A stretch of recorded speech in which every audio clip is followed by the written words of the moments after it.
मुख्यमंत्री मोहन यादव जी, बहुत बहुत स्वागत आपका। नमस्कार, आपका भी मध्य प्रदेश की धरती पर स्वागत है। आपके सामने ये चुनौती है 2028 की कि किस तरीके से आप, जिसमें करोड़ों लोगों के आने की उम्मीद है, किस तरीके से आप सोच रहे हैं, क्योंकि उसकी प्लानिंग जाहिर तौर पे आपने शुरू कर ही दी होगी, तो कैसे सोच रहे हैं? ये बात सही है कि हमारे यहाँ मध्य प्रदेश तो क्या देश में सबसे बड़े 4 मेले होते हैं। जहाँ बृहस्पति कुंभ में प्रवेश करते हैं वहाँ कुंभ कहलाता है। जहाँ बृहस्पति में सिंह राशि सिंह प्रवेश करते हैं, सिंह राशि में बृहस्पति प्रवेश करते तो वहाँ सिंहस्थ होता है। तो उज्जैन और नासिक ऐसे स्थान है जो सिंह राशि में बृहस्पति प्रवेश करने के कारण से इनको सिंहस्थ माना जाता है। प्रत्येक 12 साल में होने वाले इन मेलों में खास करके उज्जैन का मेला इस बार और अद्भुत रहेगा, और ये एक संयोग भी है और बाबा का आशीर्वाद भी है। आज़ादी के बाद जब जब भी कुंभ मेला या हमारा अपना जिसको हम सिंहस्थ कहते हैं, हमेशा भाजपा या उसकी पूर्ववर्ती मातृ संस्थाओं का ही मेला रहता है। जनसंघ के समय से हमारी संवित सरकार 67 में थी, बाद में जनता पार्टी की सरकार में रहा, बाद में हमारी अपनी भारतीय जनता पार्टी की सरकार में है। और इस मेले में जो प्रबंधन हम कर रहे हैं वो अपनी जगह है, लेकिन मैं आपकी जानकारी के लिए बता दूं कि देश के अभी वर्तमान के रिकॉर्ड में 1 साल के अंदर सर्वाधिक धार्मिक संख्या आने का कोई अगर नगर है तो वो उज्जैन है, जहां पर लगभग 8 करोड़ से 10 करोड़ लोग प्रतिवर्ष आने लगे हैं। ये पहले आंकड़ा 2 करोड़ का था, लेकिन माननीय मोदी जी के बाद, बाबा महाकाल के महालोक बनने के बाद और बाकी अन्य कारण से बड़े पैमाने और मध्य प्रदेश सेंटर में है। उत्तर दक्षिण पूर्व पश्चिम सभी प्रकार के धर्मावलंबी आते हैं। तो हमने ये सारे प्रबंधन मेले के लिए चालू कर दिए हैं। मेले के साथ मेले में न केवल उज्जैन में बल्कि यहाँ से मेले में आने वाले तीर्थयात्री ओंकारेश्वर, दूसरे ज्योतिर्लिंग जो खंडवा जिले में आता है, माँ नर्मदा के किनारे ममलेश्वर का मंदिर है। इसी के साथ साथ आसपास के दोनों संभाग इंदौर उज्जैन के हमने लगभग 20 स्थान चिन्हित किए। जब बड़ी संख्या आएगी तो वहाँ के प्रबंधन के लिए भी पर्याप्त धनराशि दी है, और उसके संबंध में काफ़ी ज़्यादा हमने अपनी कार्रवाई सक्रिय रूप से प्रारंभ कर दी। मध्य प्रदेश की इकोनॉमी के लिए उज्जैन और जितने आप जो इस प्रकार के जो भी फेस्टिवल सोच रहे हैं, जो चीजें आप प्लान कर रहे हैं, सोच रहे हैं, थोड़ी दूर पे यहाँ पे भीमबेटका है, सांची के स्तूप हैं, जितने आपके पास यूनेस्को वर्ल्ड हेरिटेज साइट हैं, मध्य प्रदेश को किसी टाइम पर बीमारू स्टेट कहा जाता था, धीरे धीरे तरक्की की राह पर आज निकल चुका है। डायमंड स्टेट्स की अगर हम बात करें तो एक चमकता हुआ हीरा धीरे धीरे तराशा जा रहा है यहाँ पर। लेकिन जब आप इन सब चीजों को देखते हैं, मध्य प्रदेश की धरोहर को देखते हैं, और आपको नजर आते हैं कि यहाँ पर बहुत चीजें हैं जिनके ऊपर बहुत काम किया जा सकता है, तो आपने अपने 6 महीने 7 महीने जो आपके अभी गुजर चुके हैं यहाँ पर, उसमें किस तरीके की आपने व्यवस्था की है कि इन चीजों को आप कैसे मध्य प्रदेश की इकोनॉमी के साथ जोड़ेंगे आप इनको? देखिए, ये बात सही है कि ये हमारे लिए राज्य की धरोहर है, देश की धरोहर है, और कई तो दुनिया की धरोहर है। जैसे आपने भीमबेटका का उल्लेख किया, भीमबेटका दुनिया की धरोहर है, वर्ल्ड हेरिटेज में से हमारा वो स्थान आता है। मैं कोशिश कर रहा हूँ कि ये हमारे अपने ऐसे स्थान, जिन स्थानों को दुनिया को जानना चाहिए, ये रोजगार के केंद्र भी बने, इनकी जिज्ञासा का समाधान भी करे। ऐसे सब कारणों से हमारे अलग अलग जो ऐसे ऐतिहासिक महत्व के स्थान हैं, धार्मिक पर्यटन भी हो सकता है। और जीएसटी का जो खास करके हमको मालूम है कि अपने यहाँ स्टैंडर्ड टाइम के बारे में बात की जाती है तो ग्रीनविच से होती है, लेकिन भविष्य में ये उज्जैन से होगी। 300 साल पहले तक उज्जैन का ये बड़ा महत्व था। आज उस महत्व को पुनर्स्थापित करने के लिए, इस बात पे मैं आपको एक बार रोकूंगा। बड़ी इंटरेस्टिंग बात आपने बताई कि जो मानक टाइम है जो पूरी दुनिया में माना जाता है, ग्रीनिच टाइम है जी। आप उसको बदलना चाहते हैं, आप कहना चाहते हैं कि यहां से उज्जैन से आप उसको मार्कआउट करेंगे, आप यहां पर लेकर आएंगे उस स्टैंडर्ड टाइम को। कैसे करेंगे उसको, थोड़ा सा अगर समझाएं कि ये क्या चीज है। मैं समझाता हूं। ये मेरी इच्छा और मैं कर रहा हूं ऐसा नहीं है। ये प्रकृति की रचना में पृथ्वी, हमारी गर्भगृह पृथ्वी का अगर अपन देखेंगे तो पृथ्वी अपने अक्ष से 23.26 अंश झुकी हुई है, और ये झुकी हुई अंश होने के कारण से जब से पृथ्वी की यानी सौर परिवार की स्थापना हुई तब से पृथ्वी का सेंटर पॉइंट सदैव उज्जैन रहता आया। आज से 300 साल पहले तक दुनिया में हमेशा शुद्ध समय की गणना के लिए कोई केंद्र जाना जाता था तो वो उज्जैन जाना जाता था। और आज भी हम अपने जीपीएस, अब तो एक नया यंत्र आ गया जिसके माध्यम से फिजिक्स वाले पृथ्वी कितने अंश पे झुकी वो देख सकते हैं। उस पॉइंट को अगर देखेंगे तो वहां आज भी 21 जून और 22 दिसंबर साल में 2 बार जो सूर्य अपनी कक्षा बदलते हैं, उत्तरायण से दक्षिणायन में जाना, दक्षिणायन से उत्तरायण में जाना, तो मध्याह्न के सूर्य दोपहर 12 बजे एक कीला लगाते हैं जिसको पुराने प्राचीन यंत्र में शंकु यंत्र कहते हैं, उससे वो अपनी कक्षा बदलते दिखाई देते हैं। तो ये जो महाकाल की नगरी, ये काल की नगरी अर्थात समय की नगरी है। तो जो सर्वाधिक शुद्ध समय जब पृथ्वी के बिल्कुल सिर के ऊपर सूर्य देवता आते हैं तो उसकी छाया समाप्त होती है। वो छाया जहां से समाप्त होती है, इसको अपन बाकी प्रकृति की भाषा में ऐसा समझ सकते हैं कि जो सूर्यास्त और सूर्योदय का समय जो होता है, आमतौर पर जो सेंटर पॉइंट होगा वो 1 घंटे से ज्यादा नहीं हो सकता है। आमतौर पर गर्मियों के दिनों में ये 7 बजे चला जाएगा, सर्दियों के दिनों में 5 बजे के आसपास रहेगा, एवरेज 6 बजे के आसपास रहेगा। ये अपना देसी बगैर यंत्र से जाना जाने वाला विषय है। अब आप ग्रीनविच में जाकर जाओ, मैं गया हूं, टूरिज्म चेयरमैन था, तो ग्रीनविच में गर्मियों के दिनों में रात को 10 बजे तक सूर्य दिखाई देता है लंदन में। तो ये वही बात हो गई जो प्रकृति के एकदम विरुद्ध हो जा रही है। वो 1 घंटे से ज्यादा नहीं होना चाहिए। लेकिन ये वो दौर था जब वो ले गए, जब हम पहले फ्रांस की राजधानी पेरिस 50 साल वहां से समय तय होता रहा। जब फ्रांसीसी कमजोर हुए, अंग्रेज हावी हुए, तो वो लंदन ले गए। लेकिन ये इसमें जो विद्वान लोग हैं, जो फिजिक्स के जानकार है, गणित के जानकार है, जो सौर गणना की विधा में समझते हैं, हमारे संस्कृत के विद्वान है, उस बात को मानते हैं। बल्कि ये नहीं, ऐसे जुड़े हुए हमारे भले ही पाकिस्तान से हमारे संबंध कैसे भी हों, कई मामलों में से मैं असहमत होगा, लेकिन पाकिस्तान के विद्वान भी इस बात पे सहमत है कि ग्रीनविच का समय गलत है, भारत से समय गणना करे वो सही है, और उज्जैन की गणना हो वो और ज्यादा सही है। ये हमारे लिए सौभाग्य की बात। मोहन यादव जी, आपका साइंस का बैकग्राउंड भी रहा है, आपका विज्ञान में काफी रुचि रही है। आपकी कभी कभी हैरानी होती है देखिए कि आपका विज्ञान में भी पूरी रुचि रहती है, आपकी धार्मिक चीजों में भी पूरी रुचि रहती है।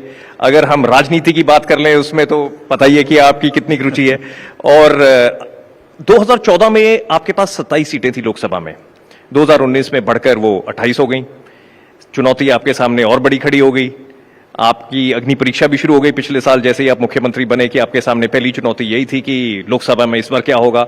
और जब आप 28 के आंकड़े पर पहुंच गए हो और 29 सीटें हो और छिंदवाड़ा आपके सामने हो, बड़े बड़े गढ़ हो सामने, कमलनाथ हो, तो चुनौती आपके सामने बड़ी थी, अग्नि परीक्षा आपके सामने बड़ी थी। तो वो 28 से 29 लेकर जाना कोई आसान काम तो नहीं रहा होगा। तो कौन सी चाणक्य नीति, कौन सी रणनीति उसके पीछे चलती रही जिसने ये वाले नंबर लाकर बीजेपी को मध्य प्रदेश में दिए जो बाकी देश में नहीं हासिल हो पाए? देखिए, ये 2 चीजों को इस तरह से देखना पड़ेगा। मध्य प्रदेश का पूरा अपना स्वभाव, ये हमारी राष्ट्रीय विचारधारा से जन्म काल से ही, जनसंघ के जमाने से रहा है। पूरे देश में भाजपा को कभी कोई सीट नहीं मिली, सबसे पहली विजय मिली तो मध्य प्रदेश से मिली, जनसंघ के जमाने से। नगर पालिका भी पूरे देश में कहीं से जीते, मध्य प्रदेश से जीते। हमारे बड़े नेताओं की बात करें, स्वर्गीय भारत रत्न अटल बिहारी वाजपेयी मध्य प्रदेश की देन थे, कुशाभाऊ ठाकरे मध्य प्रदेश की देन थे। लेकिन इसके अलावा भी ये जो लंबी सरकार हमारी चली है, उस सरकारों के आधार पे भी हमने जो जनहितैषी निर्णय लिए तो हमारी जड़ें और गहरी होती चली गई। संगठन का नेटवर्क भी हमारा उतना ही बहुत कुशलता से नीचे तक फैला हुआ है। ये बात सही है कि हमारे सामने जो हमारा जीत का रिकॉर्ड रहा है, सबसे ज्यादा सीटें पहली बार भाजपा मध्य प्रदेश में जीती लोकसभा की, तो हमारी 2003 की मुख्यमंत्री साध्वी उमा भारती जी के समय जीती। उस समय की सीट 25 सीट जीतना ये बहुत बड़ा चमत्कार था। फिर काल के प्रवाह में हम कम ज्यादा होते रहिए, लेकिन ये बात सही कि जैसे ही हम 14 में आए तो माननीय मोदी जी का जो प्राकट्य हुआ और मोदी जी का जो काम करने का तरीका, गुजरात की उनकी सफलतम 3 कार्यकाल देश ने देखे थे, और कांग्रेस की कुव्यवस्थाओं के आधार पर देश में निराशा थी, और मध्य प्रदेश 27 सीट पार करके गया। 28 सीट हम कांग्रेस के शासनकाल में लाई। मैं इसलिए पूरी बात विस्तार से कह रहा हूं। 2019 में कांग्रेस की सरकार थी, कमलनाथ जी मुख्यमंत्री थे, लेकिन उनके मुख्यमंत्री काल होने के बावजूद भी हमने मोदी जी के नेतृत्व में देश क्या चाहता 28 सीटें जीत करके ये अपना रिकॉर्ड बनाया था।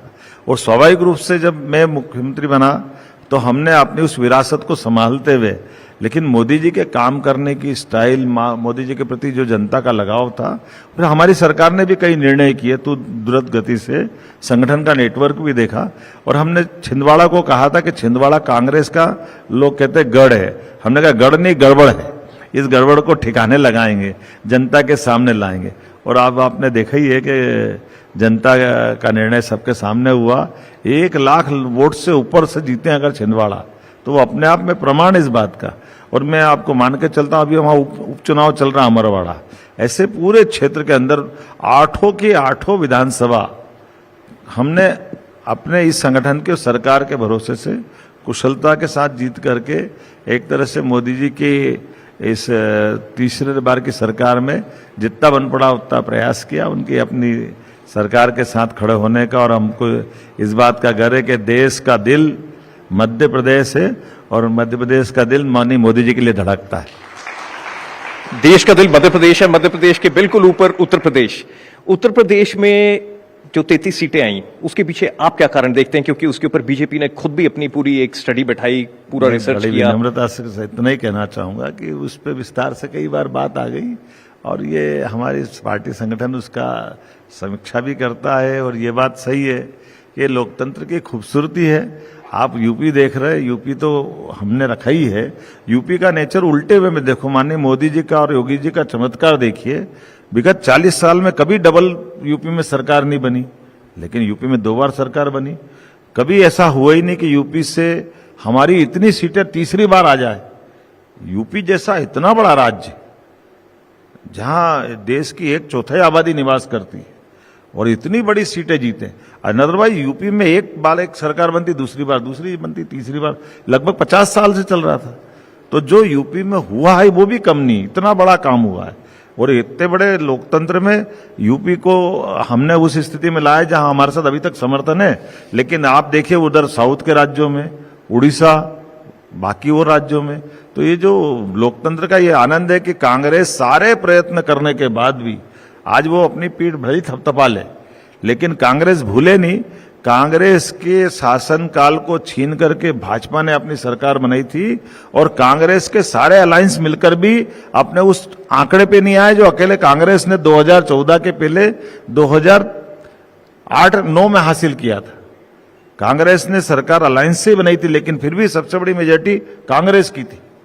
लेकिन कांग्रेस खुद 14 में 115 पे रह गई थी। कांग्रेस अपने सारी ताकत लगाने के बाद सबके साथ लाने की, भाजपा सबको जोड़ के आगे निकली। जबकि उसका उल्टा हमने भी तो माननीय अटल बिहारी वाजपेयी जी के नेतृत्व में 24 दलों को मिलाकर तीसरी बार सरकार बनाई थी। तो कांग्रेस खुश हो रही है, अच्छी बात है। लेकिन कांग्रेस अब जो जनता जिस रास्ते को पकड़ रही है, ये कांग्रेस का पतन का रास्ता है। कांग्रेस की और बुरी स्थिति बनेगी। कभी कभी भगवान अच्छा करे, हम तो सबके लिए अच्छी बात मानते हैं, लेकिन ये चाहते कि पक्ष भी होना चाहिए तो विपक्ष भी होना चाहिए। लेकिन विपक्ष ने अगर ये तय कर लिया कि वो इस तरह से अपना मजाक बनाएंगे तो कोई किसको कैसे रोक सकता है। आपने बात की कांग्रेस के नंबर्स की, आपने कांग्रेस के वोट परसेंटेज की भी अगर हम बात करें तो कई स्टेट्स में वोट परसेंटेज गिरी। लगभग 6 स्टेट्स में वोट परसेंटेज कांग्रेस की नीचे गई। 4 स्टेट्स में 64 में से सिर्फ 4 सीटें वो ले पाए। लेकिन जो भी हो, उसका नतीजा ये जरूर हुआ कि आज अगर हम लोकसभा की बात करें तो वहां पर कांग्रेस आगे खड़ी है और कांग्रेस उसमें अपनी पूरी आवाज बुलंद करके बोलना भी शुरू हो गई है। और उसी को अगर हम पिछले 1-2 दिन में देखें, राहुल गांधी ने वहां पर हिंदुओं को यह कहा कि हिंसक हिंदू, जिसके ऊपर मोदी जी ने कहा कि ये एक बहुत ही गंभीर स्टेटमेंट इन्होंने दी है। जिसके बाद राहुल गांधी ने कहा कि मैंने हिंदुओं को नहीं बोला, मैं मोदी जी को बोल रहा हूं, मैं आरएसएस को बोल रहा हूं, मैं बीजेपी को बोल रहा हूं कि ये हिंसक हिंदू हैं। और इस तरीके की जब बात आपने सुनी तो आपकी क्या प्रतिक्रिया है इसके बारे में? राहुल गांधी जी कितनी बार झूठ बोलेंगे? झूठ की कोई गिनती भी होगी कि नहीं होगी? दुनिया देख रही थी कि उन्होंने आम खुलेआम सबके सामने बोला हिंदू हिंसक, अब वो बीजेपी पे लाएंगे तो जनता मूर्ख है क्या? जनता सब समझती है। आप अपनी, जिसको हल्की भाषा में बोला जाए कि छक्के पंजे से आप लंबे समय तक लोगों को मूर्ख नहीं बना सकते। उनके अंदर की डर तो हमने सबने देखा ही है, चुनाव के पहले भी देखा, चुनाव के बाद भी देखा। वो बड़े बहादुर है ना, तो लड़ा के देख लेता अमेठी से। क्यों नहीं लड़ाया हमने अपनी बहन को? लड़ा के देखे ना, हौसला बनाना हो तो वापस केरल क्यों भेज रहे हैं? कहना अलग है, दिखाना अलग है, करना अलग है। वो केवल स्क्रिप्ट पढ़ रहे हैं और अपनी उत्तेजना उनपे हावी करके एक गरिमापूर्ण पद है नेता प्रतिपक्ष का। लेकिन अभी मैं तो उनके प्रति अपनी क्या बात करूंगा, लेकिन हम इतने बड़े हिंदू समाज को अपमान करने का अधिकार किसी भी हालत में कांग्रेस के किसी नेता को नहीं दे सकते, और देश जानता है और इसकी कीमत कांग्रेस को चुकाना पड़ेगी। आपने अमेठी की बात की, दूसरी तरफ से चुनौती, क्योंकि चुनौतियां दोनों तरफ से एक दूसरे के ऊपर आ रही हैं, दूसरी तरफ से चुनौती की मोदी जी को अयोध्या से लड़वा देते। क्या मोदी जी को अयोध्या से लड़वा देते? आप भूले नहीं, मोदी जी वो व्यक्तित्व थे जिनने अपने आप को प्रधानमंत्री करके सामने रखा, और प्रधानमंत्री करने के बाद में भी यूपी जैसे स्थान पर जहां समाजवादी की सरकार थी और प्रचंड बहुमत की सरकार थी, और ऐसे स्थान पर जो प्रधानमंत्री के स्वयं कैंडिडेट डिक्लेयर हो गए, मोदी जी ने न केवल अपना कैंडिडेट का चुनाव निकाला, बल्कि देश के सामने प्रधानमंत्री बनकर के लगभग 60 साल का रिकॉर्ड तोड़ा कि एक दल की सरकार कैसे बन सकती है।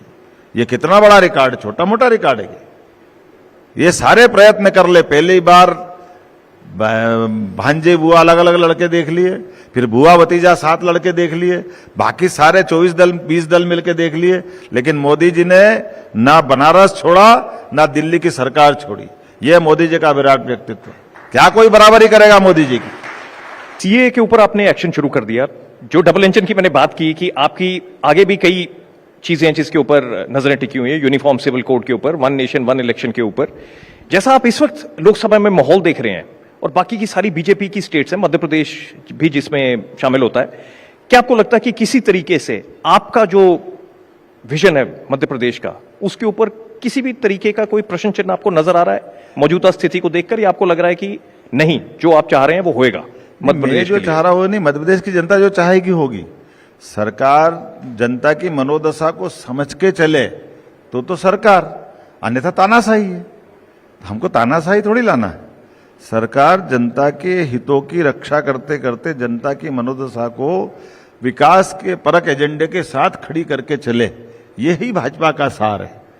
भाजपा का कोई अगर एक शब्द में भाजपा के लक्ष्य को कोई पूछे तो मैं जरूर बताना चाहूंगा, वो एकमात्र लक्ष्य है भारत माता की जय। जहां जहां हमारी अपनी इन व्यवस्थाओं से भारत के पुरुषार्थ को, भारत के पराक्रम को, भारत की अच्छाइयों को, भारत के विकास पर एजेंडे को दुनिया के सामने ले जा करके, ये उदात्त भाव से ले जाने का जो भाव है, इसी को तो राष्ट्रवादी भाव कहते हैं। पिछले महीने जून में आपके पास, आपकी पुलिस के पास खुफिया जानकारी आई कि मध्य प्रदेश के एक हिस्से में फ्रिज में गौमांस रखा जा रहा है। लगभग कोई 11 परिवार थे जिन्होंने गौमांस की रिपोर्ट्स आई, खुफिया जानकारी थी। उसके बाद उसके ऊपर जांच की गई और पाया गया कि वहां पर मांस था। उसके बाद वहां पर बुलडोजर चले। उसके बाद असदुद्दीन ओवैसी का उसके ऊपर प्रतिक्रिया आई, पूरे तिलमिलाए वो, जिसके ऊपर आपने फिर कहा कि ये मध्य प्रदेश है, ये हैदराबाद नहीं है। इस सारी चीज को आप कैसे देखते हैं, जहां पर यह कहा जा रहा है कि क्या इस तरीके की बुलडोजर न्याय की प्रक्रिया को किया जाना चाहिए? क्या सोचकर आपने ये किया? नहीं, आप क्या सोचते हैं इसका थोड़ा अर्ध सत्य आया सामने। पूर्ण सत्य यह है कि ये बात सत्य है कि हम सबकी आस्था है गौमाता में। बहुसंख्यक समुदाय मानता कि 33 करोड़ देवी देवता का वास गौमाता में है, और वो हमारी श्रद्धा का, आस्था का और हमारे अपनी इस कल्चर से जुड़ा हुआ एक बहुत गहरा पक्ष है, जिसमें समान रूप से सबकी आस्था है। तो ऐसे में अगर कोई इन व्यवस्थाओं को जुड़ करके कानून व्यवस्था पे प्रश्न खड़ा करेगा तो सरकार हाथ पे हाथ धर के देखेगी तो नहीं। सरकार ऐसे तत्वों से निपटने में सक्षम है, इसलिए सरकार ने जो कठोर कार्रवाई शक्ति की है, सरकार ने बंदी बनाया है। अभी हमने कल कैबिनेट में कहा कि जहां गोवंश का परिवहन होगा उन वाहनों को राजसात करेंगे। अब इसमें कोई कहेगा कि आप तो किसी की गाड़ी राजसात करवा रहे हो, तो राजसात काय के लिए हो रही है तो देखो आप। और कोई अपराधी और अवैध निर्माण करके बैठा है तो अवैध निर्माण पे जो विभाग की कार्रवाई होगी होगी, उसमें क्या हो गया। हमारे यहाँ ये परंपरा नहीं है कि कोई बड़ा आदमी हो गया, छोटा आदमी हो गया और अब अवैध काम करेगा तो उस पर कोई कार्रवाई नहीं होगी। ये सरकार माननीय मोदी जी को आदर्श मान के चलने वाली सरकार है, इसलिए डर करके जीने से अच्छा है जिल्लत की जिंदगी से एक पल की आजादी के लिए जीना ज्यादा अच्छा है। इस मामले में कोई कॉम्प्रोमाइज करने वाले नहीं, ये डरने का सवाल नहीं हो सकता। यादव जी, आपका बैकग्राउंड बड़ा इंटरेस्टिंग रहा है। आरएसएस से आप जुड़े रहे हैं, एबीवीपी के साथ आप जुड़े रहे, डॉक्टर बनना आप चाहते थे, बीएससी आपने की, लॉ आपने किया, बिजनेस एडमिनिस्ट्रेशन आपने किया, पॉलिटिक्स में बाखूबी आप काम कर रहे हैं। तो ये सारी चीजें, और ऐसा नहीं है कि आपका कोई बचपन बड़े आराम से निकल गया, सारी चीजें आपको मिली हुई थी, वहां कई कठिनाइयां थी आपकी जो आपने जिनका सामना किया। थोड़ा सा अगर आप अपने बचपन के बारे में बताएं, और जैसा आज आप मुख्यमंत्री हैं मध्य प्रदेश के, आज हम नौकरियों की बात करते हैं, नीट परीक्षाओं की बात करते हैं, आप एक उसका उदाहरण है कि कैसे उन सब चुनौतियों के बावजूद आज आप मुख्यमंत्री हैं। कौन सी ऐसी खूबी आप अपने अंदर देखते हैं जिसने आपको इस मुकाम पर पहुंचाया? अगर आप ये युवाओं को जो नौकरियां ढूंढ रहे हैं, तलाश रहे हैं, अगर कुछ उनको कहना चाहें आप। देखिए, मैं पुरानी बात को तो अब नहीं दोहराता हूं। मैं लगभग 7 माह से मुख्यमंत्री हूं, 4 दिन बाद 8वां माह लग जाएगा। वो बातें तो पहले की आई गई सारी, और ये बात भी सही है कि मैं कोई बहुत बड़ा आदमी हूं, बहुत विलक्षण व्यक्तित्व है, ऐसा कुछ नहीं है। बहुत सामान्य जीवन जीते हुए बहुत सामान्य कार्यकर्ता हूं। मध्य प्रदेश की आखिरी 2-4 सवाल मैं आपसे फटाफट पूछ लूंगा क्योंकि समय भी हमारा खत्म होता जा रहा है, कि मध्य प्रदेश के सामने बहुत बड़ी चुनौतियां हैं। देश का दूसरा सबसे बड़ा प्रांत है ये, जनसंख्या बहुत है, हरियाली बहुत है, जो ग्रीन कवर है वो इंडिया का सबसे ज्यादा अगर कहीं पर है तो वो मध्य प्रदेश में है। उसके बावजूद मध्य प्रदेश उस तरीके से आगे नहीं बढ़ पाया जिस तरीके से वो बढ़ सकता था। पिछले कई सालों से स्पीड आती जा रही है, रफ्तार पकड़ रहा है मध्य प्रदेश। लेकिन अगर हम बात करें कि इसको कैसे तराशोगे आप एक हीरे की तरह, अगर एक डायमंड स्टेट आप इसको कैसे बनाएंगे, तो आप क्या विजन लेकर चल रहे हैं कि आप क्या करेंगे अगले 4.5 सालों में? आपके सामने बताना चाहूंगा मध्य प्रदेश की अभी की भी स्थिति है। ग्रोथ रेट इसकी अगर आप देखो तो 25% से ज्यादा एग्रीकल्चर ग्रोथ रेट है। इंडस्ट्रियल की ग्रोथ रेट देखो तो 24% के आसपास है। पर कैपिटा आमदनी देखो तो जहां हम 7,000 से शुरू करके आप 1,25,000 तक ले गए। इसी प्रकार से सभी क्षेत्रों में समान रूप से, एविएशन के मामले में अभी लेटेस्ट रूप से आप देखो, कोई राज्य ऐसा नहीं मध्य प्रदेश को छोड़ करके जिसकी अपनी एयर टैक्सी कनेक्टिविटी हो, जिसकी अपनी एयर एम्बुलेंस हो, जिसकी अपनी हेली सर्विसेज, अपनी अंदर की इंटरस्टेट अपने धार्मिक स्थलों से लगाकर बाकी क्षेत्रों में हम लेके जा रहे हैं। इसी प्रकार से साइंस सिटी का, या मैंने आपको बताया कि हमारी अपनी जो ऐतिहासिक धरोहर है उनके मामले को लेकर के। लेकिन ये बात सत्य है कि जहां हम आए हैं वहां से आगे जाने के टारगेट रखे। तो हमारी सरकार बनने के बाद हमने तय किया है कि लगभग हम 3.5 लाख करोड़ के बजट से स्टार्ट हुए हैं, तो 5 साल बाद में चरणबद्ध रूप से 7 लाख करोड़ से ऊपर जाने वाले हैं। हमारी अपनी देश की जो कुल ग्रोथ है उस ग्रोथ में हमारा परसेंटेज डबल स्तर में जाने वाला है। तो ये बड़े टारगेट हमने लिए हैं और मुझे पूरा भरोसा है कि हम चरणबद्ध रूप से समान दृष्टि से आगे बढ़ते हुए इस टारगेट को हासिल करें। मैं तो बहुत कुछ लिख कर लाया था कि आपसे कई सारे प्रश्न पूछेंगे, लेकिन समय के अभाव के